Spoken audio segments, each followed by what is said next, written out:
Hello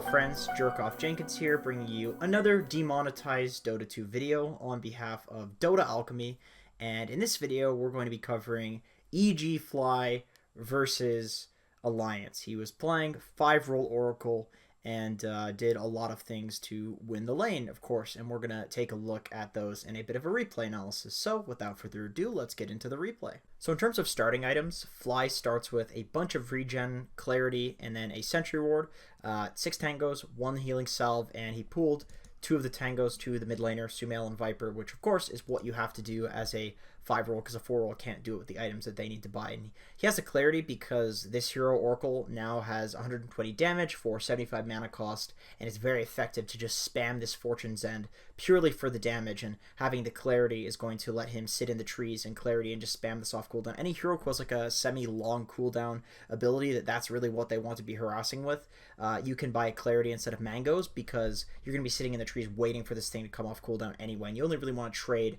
once this thing is up. So the clarity is for that reason. And then of course this regen is just because if he doesn't get the salve plus the 6 tangos and goes for branches and things like that, he's not going to have enough regen to survive this lane up here, especially considering this is a tri-lane versus tri-lane. You can use the tangos and the salves on your Juggernaut. You can give your Juggernaut more regen. So when it comes to the Sentry Ward, this is something that almost every 5-role does right now. They start with a Sentry, mainly because that way you can deward this entire camp here, and even if you're against a tri-lane, this is going to be very effective because you can pull the easy camp back constantly, and if you're losing, you push the lane into them. If you're winning, you double stack, and then you essentially just deny them a bunch of creeps. But in any case, Fly is laning against an Elder Titan, and the way Elder Titan likes to play this lane is he sends a Spirit through this camp and then this camp and stacks both of them and gets a huge amount of Spirit damage. So in order to deny this, Fly actually walks over here to block this camp with the Sentry Ward, and he knows he's not going to need the Sentry Ward to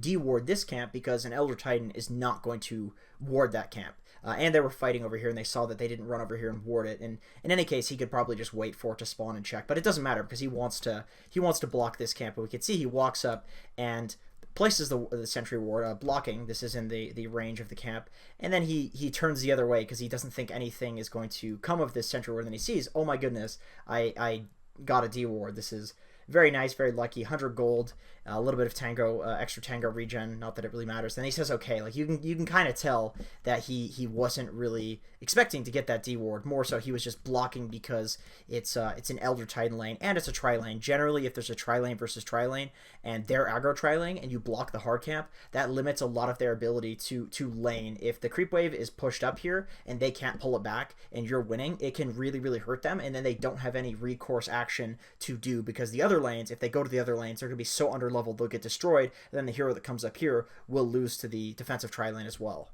So at the start of this lane here, Fly does something which I've seen in a lot of the replays from 5-roles in this major, and you'd think like, okay, it's tri-lane versus tri-lane, there's going to be a battle of who can harass who until there hits a point where one team can't lane here. But he's not using the Fortune's End, and this is actually for a specific purpose. It's because the entire point of laning and doing harass and controlling the lane is so that you can get CS, and mainly so you can avoid getting denied, because getting denied is incredibly punishing compared to not getting CS. Like, you still get the experience 100% if you don't get the last hit, and it doesn't matter as long as you don't get denied. So he actually saves the Fortune's End to try and last hit the range creep, and he doesn't get the last hit, but it's fine because he prevents the Phantom Assassin from getting the deny. And like I said, this is something that I've seen a lot of supports do. They will very literally use spells and whatever it takes to get ranged creep last hits.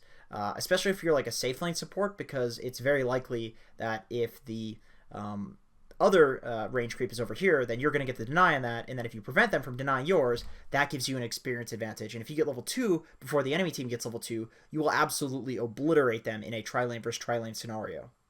So what's really important to note in this lane, in my opinion, is how focused EG is on just securing the creep wave and getting farm. So we can see the Fly once again nukes the Elder Titan, but in order to try to get the last hit and prevent the deny on the range creep. He doesn't get it, but he tries for it. And the reason that they're not doing anything fancy up here or trying to fight is because if they have two people in this lane, which they do, Crit has actually moved to the mid lane, is ganking the Huskar. So if they have two people in this lane and they're going even, then this is an extremely good lane for them. Arteezy is farming when he probably shouldn't because it's a tri-lane, and Fly is actually getting some experience too. So he tries to do the pull, and unfortunately Taiga prevents this, not with a ward, but just because he knows the timing and knows it's going to happen. So Fly basically can just sit here trading with Taiga because he knows that where the creep wave is, Arteezy's going to be farming. The only thing that's going to prevent him from farming is if this Elder Titan is there and hitting him. So if Fly is just sitting here messing with the Elder Titan, then it's really good for Arteezy. But essentially if Fly were to do exactly what he's doing right now, versus all three of them earlier, then he would be putting himself at risk, and for no purpose because Arteezy was already farming. So it's basically just focusing on like trying to get the CS as much as you can, and if kills can give you that capability, if going for kills can give you that capability, then do it. But otherwise, it's not worth the risk. It just isn't, because you're already getting farm, and that's the only reason that you lane in the first place. So next we have something relatively interesting that happens. Basically, EG goes on the hard offensive. Like, they just completely dive and try to kill Alliance. Like, this is the first time they try to kill them, but even still, like, they continue going for them and continue nuking them. You might think, okay, why doesn't Fly pull the creep wave back? And the reason for that is because they essentially just feel like with this huge double wave pushing under the tower and with the low resources that Alliance has, they can get more from diving and killing them, especially because Crit is rotating up to the top lane. So with Oracle Jug, like, if they can get the Oracle Q on somebody and then Jug Spin, there is huge kill potential here. Otherwise, if there was no kill potential, if you had some like Terrorblade or something like that, probably what would happen is Fly would pull the creep wave back. But because there's kill potential, they can get so much more from diving this, and Arteezy can completely snowball and they can pressure the tower. So now that they've gotten the kills, maybe they'll pull it back to prevent Alliance from continuing farming up here, and if they do come up here, they can kill them because they're far up. But essentially, that double creep wave was a huge opportunity, as we see him running over to do the pull. That double creep wave was a huge opportunity to go for that gank, especially because their resources were so low. So what Fly does next, in my opinion, is pretty important, because I see a lot of competitive, tier 1 supports doing this. Essentially, there hits a point in the game where it's night. It's potentially dangerous for your mid laner and your safe laner. I mean, hell, it's dangerous for everybody because it's night. People are just going to be looking to gank.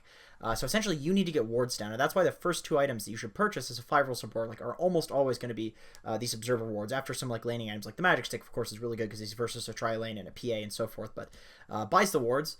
They go for this kill, which is very convenient because then they can combine these timings of trying to ward with going and shrining up and getting some resources. So he plops a ward down in the safe lane for Arteezy. Arteezy can farm up or whatever, do whatever he wants, and then both of the supports go for a smoke. So this is kind of the common rotation where either so you'll have a support like intentionally go for a kill themselves, go to the base, pick up 2 wards, TP mid, gank mid, rotate through and get like a rune or go shrine, and then ward the top lane. Like, essentially the point is you are combining things in your rotations such that if the rotation fails, it doesn't matter because you've got wards down. So it's essentially like you're taking a risk by making the rotation, but because you have multiple purposes for making the rotation, there is low risk involved. So, they go to the mid lane, and the main purpose for this, like I said, is placing a ward somewhere that's going to help Sumail or destroy the Huskar. So they actually walk all the way around, put a ward down that scouts the Huskar. Sumail heads over, and this is just an incredibly easy kill on a very, very important target. So it's very convenient because basically he got 2 wards down, they killed the Huskar, they killed somebody top, they shrined up, and now he's picking up an arcane rune. So that's like 6 things that Fly has done with one single movement. And then he actually heads down to the bot lane now, makes a rotation because the PA has went bot, and Arteezy doesn't really need help in the top lane. He is completely free farming, and he thinks this is the place that he can apply the most pressure. So that's it for this video, because the laning phase kind of broke wide open after that rotation to the bot lane that Fly made. Just typical mid-game stuff happening now, fighting around your strong cores, taking towers, but it doesn't matter because I'm going to cover that in another day. I'm going to be doing 5 videos, 1 for each role, just like I did today with laning. So I'm going to be covering all the topics in Dota as long as this major is going, and hopefully you can check it out, and I'll see you there. But in any case, thank you for watching, and I'll see you in another video.